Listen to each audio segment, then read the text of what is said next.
Chère Balance, bonjour, vous regardez Jean-François sur Fabiola Voyance, voici vos prévisions pour le mois de septembre. Bonjour la gazelle, comment ça va? Voilà, elle vous dit bonjour. Ça va ma gazelle? Où tu te caches, petite coquine, petit amour d'amour, petite gazelle? C'est un aspect très harmonieux qui se forme au cours du mois de septembre et qui est bénéfique pour la balance. Cet aspect, c'est un sextile formé entre Mercure dans votre signe du 6 au 27 et par Vénus en Lion du 7 au 30. Donc Vénus, c'est l'harmonie, aussi la chance sur le plan financier, et Mercure, c'est la communication, ce sont les échanges, les relations, la curiosité, les petits déplacements, les choses comme ça. Donc ça donne du dynamisme, ça apporte de la vitalité à cette rentrée du mois de septembre, dans un climat qui n'est pas forcément des plus réjouissants. Eh bien vous, amis Balance, vous allez pouvoir tirer votre épingle du jeu, et peut-être toujours en évoluant dans un même périmètre ou paysage, vous allez pouvoir, en vous adaptant à la situation, découvrir comme ça des intérêts nouveaux et faire naître de nouveaux désirs en vous. Je m'explique, par exemple, vous continuez, vous rentrez de vacances, le télétravail se poursuit, jusqu'ici c'était peut-être une contrainte, et là vos enfants, vous êtes parents, vos enfants vont à l'école, et bien peut-être que là vous allez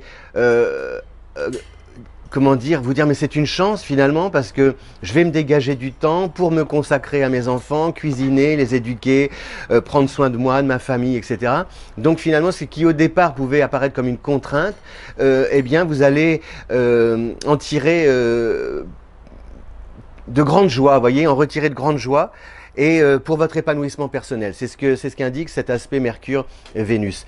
Et c'est aussi, par exemple, la possibilité, admettons, je prends l'idée des livres. Là, vous savez qu'on dit que depuis le confinement et le déconfinement, les librairies sont envahies, beaucoup de gens lisent. Et bien justement, ce qui est important, c'est au-delà du fait de lire, parce que ça c'est très important de lire, je pense que la lecture c'est quand même l'essentiel, c'est le temps que vous vous êtes accordé pour lire. C'est ça, c'est-à-dire que le livre, prenez ce livre entre vos mains si vous lisez, eh bien arrêtez-vous un instant et demandez-vous, tiens c'est bizarre, mais avant le confinement, je n'avais jamais le temps de lire. Et donc là, aujourd'hui, vous avez réussi à prendre le temps de lire.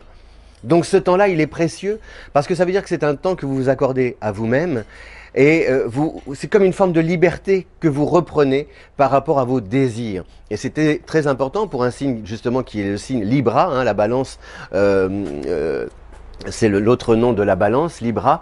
Il y a une forme de justice aussi, et cette justice-là, c'est de rendre justice à vos désirs et à vos intérêts, à vos priorités personnelles, indépendamment de la vie sociale et de la vie professionnelle.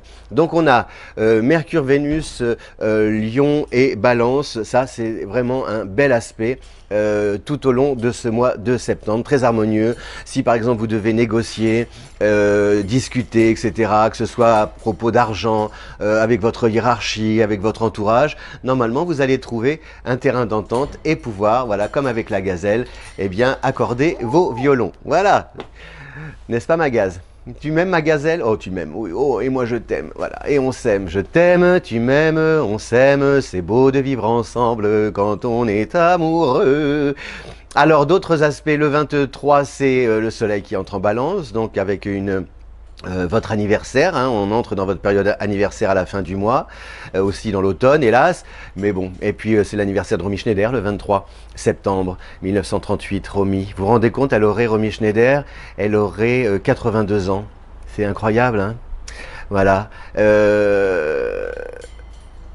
et d'ailleurs elle était balance, Romy Schneider, on croit toujours qu'elle était vierge, et quand on regarde son thème, vraiment, elle était à 0 et quelques degrés de la balance, donc et je pense, oui, effectivement, comme elle était à cheval entre les deux signes, il y avait la perfection, le côté perfectionniste peut-être de la Vierge, et ce charme incroyable, irrésistible de la Balance, parce que la Balance, elle a du charme, mais ce qui est particulier chez la Balance, c'est qu'elle a un charme, elle a conscience de son charme, mais elle ignore un peu la manière dont ce charme se diffuse autour d'elle.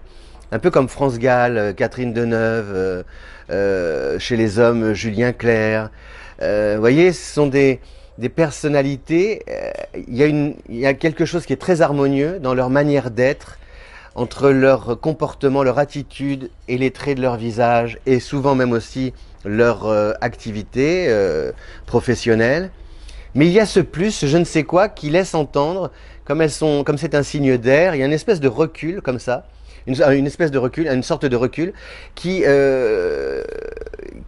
permet à ce charme de se diffuser sans que la balance n'exerce aucun contrôle sur ce charme. C'est comme si elle laissait ce charme lui échapper, vous laissez ce charme vous échapper, et c'est ce qui le rend encore plus subtil, vous voyez, plus irrésistible, vraiment. Moi j'aime bien la balance parce que je trouve surtout les femmes balance. Les hommes balance c'est pas tout à fait pareil parce qu'ils sont un peu plus anguilles, hein, ils n'aiment pas les conflits donc ils font. Mais la femme balance, je pense que c'est la femme par excellence à travers ce qu'elle a de romantique et surtout de désobéissant. Voilà. Je trouve que quand une femme balance est amoureuse, elle est capable de désobéir. Voilà. Et ça c'est merveilleux parce que elle peut suivre son amoureux au bout du monde, elle se moque du qu'en dira-t-on. Et voilà, c'est la passion, mais sans le chaos du scorpion, vous voyez, sans le côté possessif du scorpion, ce n'est pas pareil. Elle le fait d'abord pour l'autre. C'est un peu l'expression comment dire, de Mireille d'Arc, qui disait que, qui est taureau, hein, qui était taureau. Je vois un petit rouge-gorge, je sais pas, je voudrais. Ah non, il est parti. Ah oui, ici, regardez. Ah non, je vois. Il est parti, c'est dommage, il est en train de manger. Qui disait qu'elle se réveillait la nuit pour regarder Alain Delon dormir. Voilà. Et bien la balance, c'est ça. Mais lui, peut-être, ne le saura jamais qu'elle se réveille la nuit pour le regarder dormir. C'est ça qui est encore plus merveilleux. C'est de ne pas dire ce que l'on fait par amour pour l'autre. Parce que s'il vous aime ou si elle vous aime, il ou elle va le ressentir. Voilà. Et on s'en fiche des mots. Les mots sont limités. J'aime les mots et en même temps je n'aime pas les mots, vous voyez. Parce que je trouve que le vocabulaire déjà en français est limité. Quand on me demande d'écrire par exemple neutre, à part votre partenaire, vous allez trouver un autre mot. Puis je trouve que des fois les mots n'arrivent pas à traduire ce que l'on ressent au plus profond de soi. Enfin bon, donc on a à partir du 23 le soleil en balance, c'est bien pour vous aussi, il y a une sorte de lumière comme ça, d'exposition, et qui vous permet de tenir les rênes de nos projets, de projets innovants, d'imprimer votre signature sans aucun problème. Et puis alors par contre, en revanche, on a Mars en bélier jusqu'à la fin de l'année, donc vous le savez, hein, Mars est là depuis la fin du mois de juin, le bélier c'est votre signe opposé. Bon, moi je dis toujours, il vaut mieux une opposition qu'un carré. L'opposition, c'est quelque chose qui est affiché. Le carré, c'est plus sournois, vous voyez, en astrologie, au niveau des aspects. Donc là, l'opposition, c'est que vous avez quelqu'un en face de vous qui résiste, qui met de la mauvaise volonté peut-être à vous donner satisfaction. Mais comme vous le savez, vous savez contre qui vous vous battez ou contre quoi. Donc vous allez pouvoir faire vos armes et trouver les moyens de vous défendre.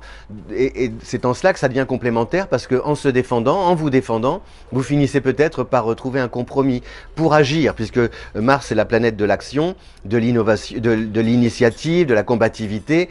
Donc il y a quelqu'un peut-être qui vous pousse peut-être dans vos retranchements pour vous inciter à réagir, à rebondir, à reprendre les commandes de votre destin. Voilà. Alors ne le voyez pas comme c'est peut-être une sorte de provocation, mais cette provocation n'est pas forcément négative, ça n'a rien de négatif si vous retroussez vos manches et que vous montez comme ça au créneau, au front, pour défendre ce que vous croyez être juste ou alors ce qui vous est dû. Voilà, chère Balance, bon, on a toujours Jupiter, mais qui reprend une course normale en Capricorne à partir du 14, donc ça c'est bénéfique pour vous parce que comme ça forme là un carré, ça vous donne un peu une sorte de souffle, de bouffée d'oxygène. Vous allez comme ça pouvoir ouvrir les horizons et élargir votre champ d'action. Voilà, chère Balance, pour ces prévisions pour le mois de septembre. Donc je vous le dis surtout, focalisez-vous sur ce bel aspect Mercure-Vénus, avec autour de vous des personnes bienveillantes qui vous aident, qui vous guident, qui vous orientent, qui vous conseillent, qui vous consolent, qui vous réconfortent, qui vous encensent, qui vous révèlent aussi à vous-même combien vous avez du talent et qu'il est important de les exploiter. Merci. Si vous voulez découvrir vos affinités amoureuses, compatibilité, votre thème, c'est sur le lien qui est à votre disposition en description. Et si vous voulez partager cette vidéo, bien, je vous invite à le faire bien volontiers sur les réseaux sociaux. Où est-elle, ma gazelle? Tu es où, Blanche-Neige? Ah, voilà. Comment ça va, ma gaze? Tu dis au revoir? Oui. Au revoir, ma gaze. À bientôt. Merci. Ciao. Comment ça va, la gazelle? Ça va, mon bébé? Ah mon bébé. Comment tu vas?